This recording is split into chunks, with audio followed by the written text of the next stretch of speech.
Hello friends, study with mind के current affair session में आपका स्वागत है। ये current affair SSC, banking, railway, state PCS, CDS, CAPF, NDA और अदर कॉम्पिटिटिव एग्जाम आदि में सहायक होंगे। आज की डेट है 21 अक्टूबर 2020। तो चलिए आज का करंट अफेयर शुरू करते हैं। आज का पहला प्रश्न है, हाल ही में भारतीय नौसेना और कौन से देश की नौसेना के बीच संयुक्त वार्षिक द्विपक्षीय समुद्री अभ्यास स्लिनेक्स 20 का 8वां संस्करण आयोजित किया जा रहा है? Option A Australia, option B Japan, option C America, option D Sri Lanka.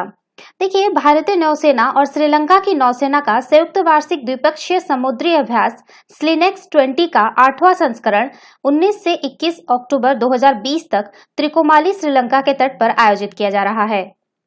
बात करें स्लिनेक्स अभ्यास श्रृंखला के बारे में, तो भारतीय नौसेना और श्रीलंका की नौसेना के बीच प्रतिवर्ष द्विपक्षीय समुद्री अभ्यास स्लिनेक्स अभ्यास का आयोजन किया जाता है।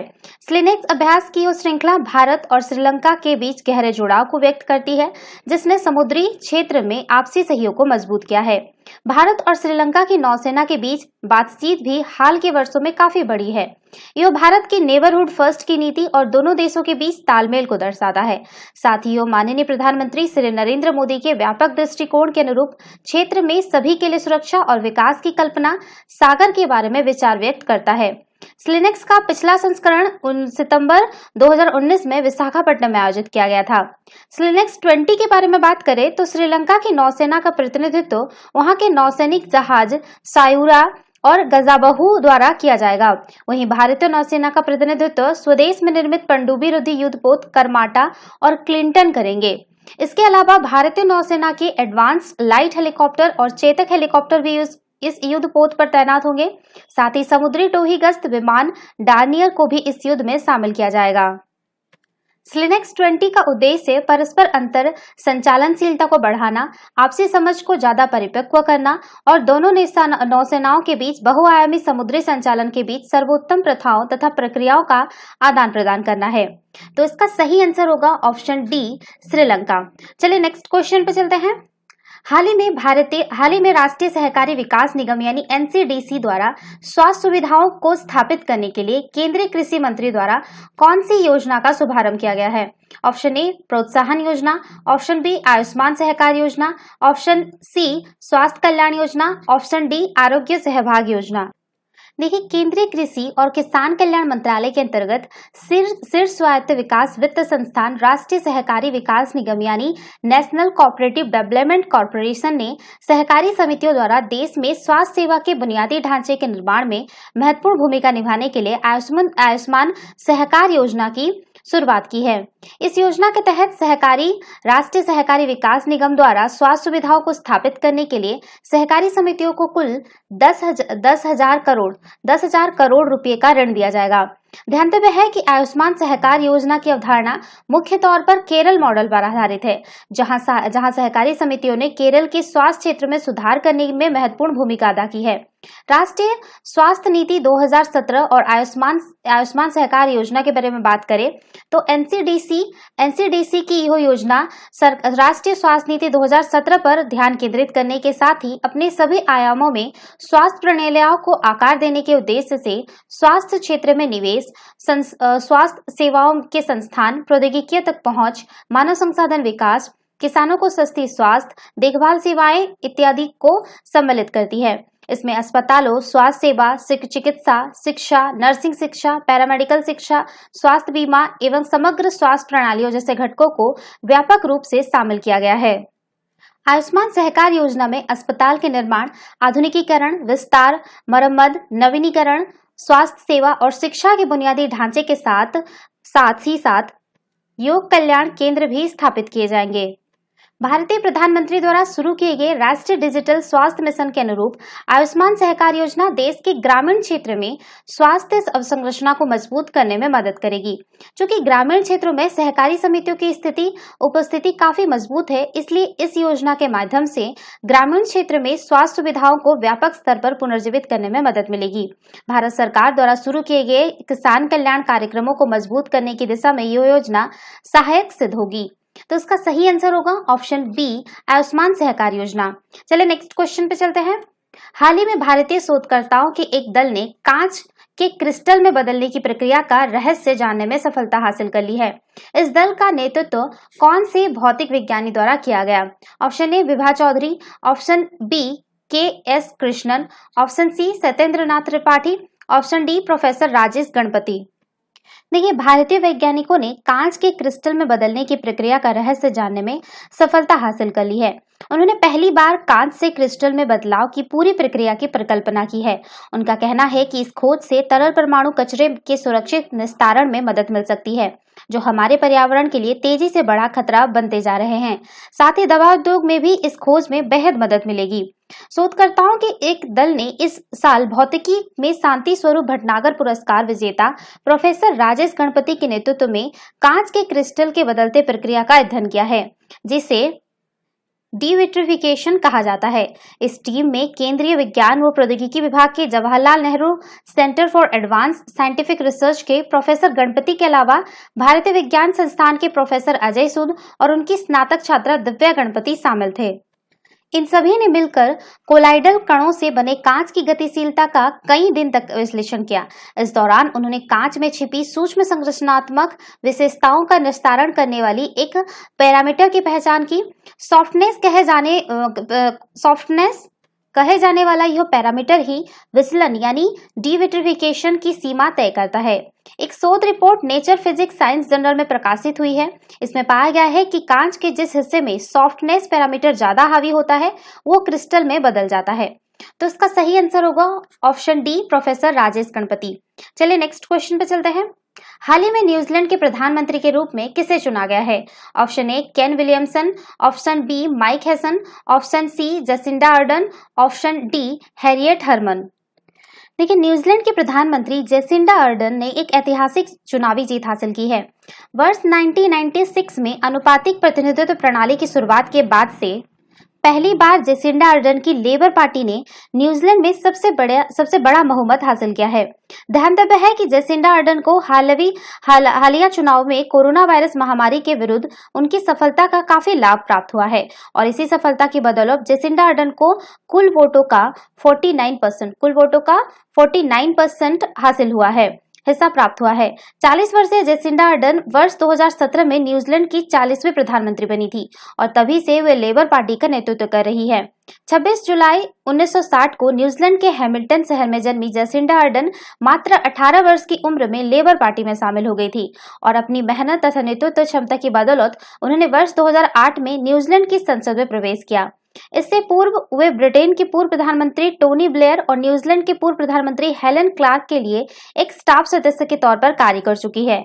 अपने संपूर्ण राजनीतिक जीवन में जेसिंडा अर्डन विश्व भर में प्रवासन जैसे मुद्दों के बारे में प्रगतिशील विचार रखने और बच्चों, महिलाओं तथा समलैंगिक के अधिकारों के बारे में मुखर होकर बोलने के लिए काफी प्रसिद्ध है।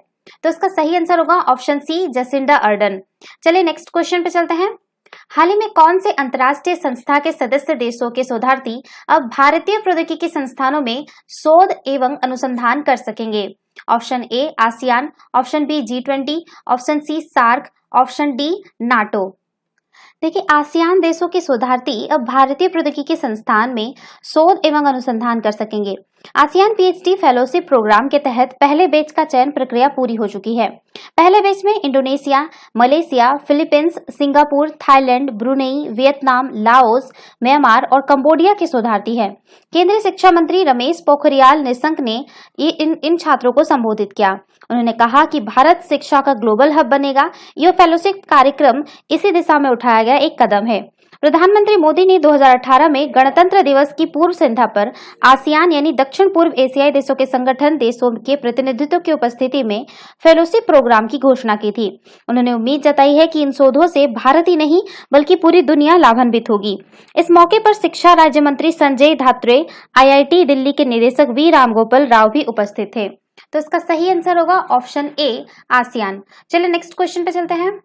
हाल ही में उत्तर प्रदेश में महिलाओं के साथ दुष्कर्म की बढ़ती घटनाओं के मद्देनजर राज्य के मुख्यमंत्री ने राज्य की महिलाओं और बालिकाओं की सुरक्षा एवं गरिमा सुनिश्चित करने के लिए कौन से मिशन की शुरुआत की है? ऑप्शन ए मिशन शक्ति, ऑप्शन बी मिशन कुसुम, ऑप्शन सी मिशन ज्योति, ऑप्शन डी मिशन दिशा। देखिए, उत्तर प्रदेश में महिलाओं के साथ दुष्कर्म की बढ़ती घटनाओं के मद्देनजर राज्य के मुख्यमंत्री योगी आदित्यनाथ ने राज्य की महिलाओं और बालिकाओं की सुरक्षा एवं गरिमा सुनिश्चित करने के लिए मिशन शक्ति की शुरुआत की है। इस अवसर पर मुख्यमंत्री ने कहा कि राज्य सरकार महिलाओं और बालिकाओं के विरुद्ध होने वाले अपराधों के प्रति शून्य सहिष्णुता यानी जीरो टॉलरेंस की नीति का अनुसरण करेगी। उत्तर प्रदेश सरकार इस मिशन को चरणबद्ध तरीके से क्रियान्वित करेगी, जिसके तहत पहला चरण महिलाओं और बालिकाओं की सुरक्षा तथा गरिमा सुनिश्चित करने के लिए प्रति जागरूकता फैलाने पर केंद्रित होगा। दूसरे चरण में ऑपरेशन शक्ति का संचालन होगा, जिसमें महिलाओं और बालिकाओं के साथ छेड़खानी करने वाले लोगों को लक्षित किया जाएगा। मुख्यमंत्री योगी आदित्यनाथ ने कहा कि यदि पहले और दूसरे चरण के बाद भी सुधार नहीं होता है तो ऐसे लोगों को सार्वजनिक बहिष्कार का सामना करना पड़ेगा और उनकी तस्वीरों को सार्वजनिक रूप से प्रदर्शित किया जाएगा। उल्लेखनीय है कि मिशन शक्ति में उत्तर प्रदेश सरकार के कुल 24 विभाग है। तो इसका सही आंसर होगा ऑप्शन ए, मिशन शक्ति। चलिए नेक्स्ट क्वेश्चन पे चलते हैं। हाल ही में जारी interferential survey statistics and research foundation के सर्वे के अनुसार लॉकडाउन के दौरान लौटे प्रवासी श्रमिकों की सुविधाएं देने के मामले में कौन सा राज्य सर्वश्रेष्ठ साबित हुआ? Option A Chhattisgarh, option B Jharkhand, option C Bangladesh, option D Uttar Pradesh. देखिए, लॉकडाउन के दौरान लौटे प्रवासी श्रमिकों को सुविधाएं देने के मामले में छत्तीसगढ़ श्रेष्ठ साबित हुआ है। प्रदेश में लौटे 97.80% प्रवासी श्रमिकों को सरकार ने मुफ्त चावल के साथ 100% क्वारंटाइन सुविधाएं उपलब्ध कराई। Interferential survey statistics and research foundation के सर्वे में यह जानकारी सामने आई है। 92.80% श्रमिकों को खाद्यान्न उपलब्ध कराने वाला झारखंड इस सूची में दूसरे स्थान पर है। बंगाल तीसरे स्थान पर है। वहां 87.17% प्रवासी श्रमिकों को सरकार ने खाद्यान्न उपलब्ध कराया है। इसी तरह 80.13 के साथ उत्तर प्रदेश चौथे, 50.21% के साथ बिहार पांचवें और 43.06% में फीसद श्रमिकों को राशन देने वाला उड़ीसा छठवें स्थान पर है। ISSRF ने प्रवासी श्रमिकों की वापसी वाले देश के 6 प्रमुख राज्यों छत्तीसगढ़, बिहार, झारखंड, उड़ीसा, उत्तर प्रदेश और बंगाल के 34 जिलों में सर्वे किया। अध्ययन लॉकडाउन के दौरान प्रवासी श्रमिकों को उपलब्ध कराई गई आजीविका, शिक्षा, स्वास्थ्य सहित विभिन्न बुनियादी सुविधाओं पर केंद्रित था। छत्तीसगढ़ में लौटे 100% प्रवासी श्रमिकों को क्वारंटाइन की सुविधा उपलब्ध कराई गई। 97.80% प्रवासी श्रमिकों को पात्रतानुसार मुफ्त और रियायती दरों पर राशन दिया गया। इसी तरह श्रमिक परिवारों को एलपीजी कनेक्शन, नगद सहायता, कृषि और मनरेगा में रोजगार और कृषि ऋण जैसी सुविधाएं भी उपलब्ध कराई गई। छत्तीसगढ़ श्रमिकों को मुफ्त एलपीजी कनेक्शन देने के मामले में सर्वेक्षित राज्यों में पहले स्थान पर है। तो इसका सही आंसर होगा ऑप्शन ए छत्तीसगढ़। ये 1 नंबर पे है, झारखंड दूसरे स्थान पर, बांग्लादेश लगे पश्चिम बंगाल होगा, सॉरी माय मिस्टेक, पश्चिम बंगाल तीसरे, उत्तर प्रदेश चौथे स्थान पर है। ये सुधार कर लीजिएगा आप लोग, ठीक है। चलिए नेक्स्ट क्वेश्चन पे चलते हैं। हाल ही में अरब सागर में ब्रह्मोस सुपरसोनिक क्रूज मिसाइल का एक नौसैनिक संस्करण का नौसेना के कौन से वायुयान वाहक पोतक से सफल परीक्षण किया गया? Option A INS Khanderi, option B INS Rajput, option C INS Chennai, option D INS Godavari. देखिए, 18 अक्टूबर 2020 को अरब सागर में ब्रह्मोस सुपरसोनिक क्रूज मिसाइल के एक नौसैनिक संस्करण का नौसेना के स्वदेशी रूप से निर्मित स्टीलथक विध्वंस INS चेन्नई से सफल परीक्षण किया गया है। INS चेन्नई स्वदेशी रूप से डिजाइन की गई कोलकाता श्रेणी के स्टील्थ गाइडेड मिसाइल विध्वंस INS चेन्नई को सतह से सतह पर मार करने वाली ब्रह्मोस मिसाइल प्रणाली में ले जाने के लिए डिजाइन किया गया है, जिससे जहाज को तट आधारित और नौसेना की सतह और लक्ष्यों पर प्रहार करने की क्षमता प्राप्त होती है। गौरतलब है कि पिछले कुछ हफ्तों में भारत ने सतह से सतह पर मार करने वाली सुपरसोनिक क्रूज मिसाइल ब्रह्मोस का नया संस्करण और एंटी रेडिएशन मिसाइल रुद्रम सहित कई मिसाइलों का परीक्षण किया है। बात करें ब्रह्मोस मिसाइल के बारे में, तो ब्रह्मोस मिसाइल को भारत और रूस के संयुक्त उपक्रम ने तैयार किया है।